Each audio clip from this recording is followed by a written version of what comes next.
कांग्रेस आज अपना 139वां स्थापना दिन मना रही है। इस मौके पर कांग्रेस अध्यक्ष मल्लिकार्जुन खड़गे, सोनिया गांधी और राहुल गांधी महाराष्ट्र के नागपुर में रैली को संबोधित करने वाले हैं।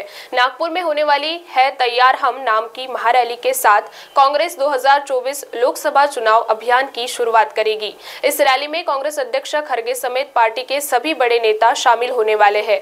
इस अवसर पर देवड़िया कांग्रेस भवन में स्थापना दिन मनाया गया।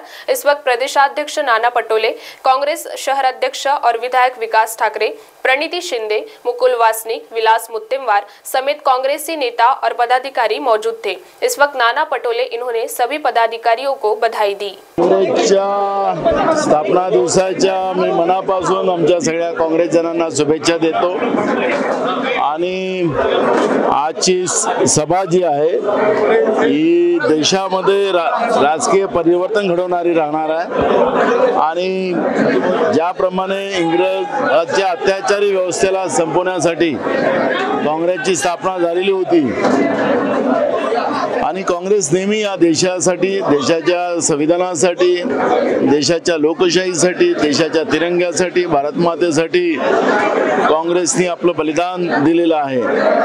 अनेक लोकांचं बलिदान झालेलं आहे आणि आजही पुन्हा भारत आता आमची अडचणीत आहे, आमचं संविधान अडचणीत आहे, आमची लोकशाही अडचणीत आहे आणि पुन्हा आमच्या भारत मातेला वाचवण्यासाठी तेवढ्याच ताकदीनं काँग्रेस जन उभे होऊन लोकशाही आणि संविधानिक व्यवस्था संपवणाऱ्या व्यवस्थेला या देशाच्या सत्तेतून हद्दपार करण्याचा संकल्प आजच्या सभेच्या माध्यमातून घेतला जाणार। बघा, मानसिक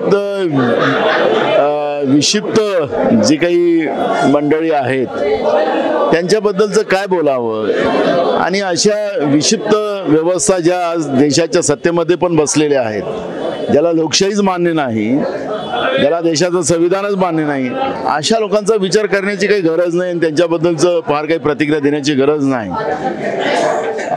आणि म्हणून विरोधकांचा सन्मान करणं सोनिया गांधींचं एक सगळ्यात मोठं उदाहरण आहे। एकदा नाही दोनदा त्यांना देशाचे प्रधानमंत्री बनण्याची संधी मिळाली, पण विरोधकांचा आवाज होता की विदेशी नागरिक देशाचे प्रधानमंत्री होईल तर देश तुटेल आणि त्यांचा आवाज ऐकण्याची क्षमता लोकांचा मॅन्डेट असताना सुद्धा काँग्रेसच्या आमच्या नेत्या सोनिया गांधीजींनी स्वीकारला। पण आज विरोधकांना ज्या पद्धतीनं हुकुमशाही पद्धतीनं सत्तेमध्ये बसलेली लोक वागवतात आहेत ही लोकशाही होऊ शकत नाही, यांना लोकशाही मान्य नाही, अशा पद्धतीची ही भाजपची मानसिकता आणि अशा त्यांच्या विक्षिप्त जी पिलावळ असेल त्या पिलावळीच्या बद्दल काय चर्चा करायची। आम्ही भगवान श्रीरामाच्या नावाने पैसे गोळा करत नाही आहोत, धर्माच्या नावाने गोळा करत नाही आहोत।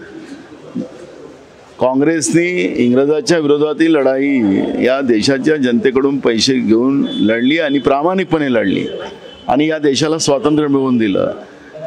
आज देश अडचणीत आलेला आहे आणि अशा अडचणीच्या वेळेस सगळ्यांचं योगदान काँग्रेस सोबत असलं पाहिजे, ही भूमिका काँग्रेस पक्षाची आहे। आम्ही कोणासारखं मिस कॉल देऊन आम्ही जगातला मोठी पार्टी आहे असं करणारा आमचा पक्ष नाही आहे आणि जे आहे ते इमानदारी नाही, त्याचा हिशोब आम्ही जनतेला देऊ। राम मंदिराच्या पैशाचा हिशोब यांनी द्यावा ना, पण ज्यांनी त्यांच्यावर मला प्रतिक्रिया द्यायची नाही आहे आणि जे चांगलं करतात, कारण हे सगळे वाईटच करतात आहेत, काँग्रेस पक्ष चांगलं करायला गेलं तर त्याच्यावर टीका करतील, ते आम्हाला माहितच होतं, ते करतात। महाराष्ट्र टीवी 24 के लिए कैमरामैन राजेश जंगीतवार के साथ पारस बैसवारे, नागपुर।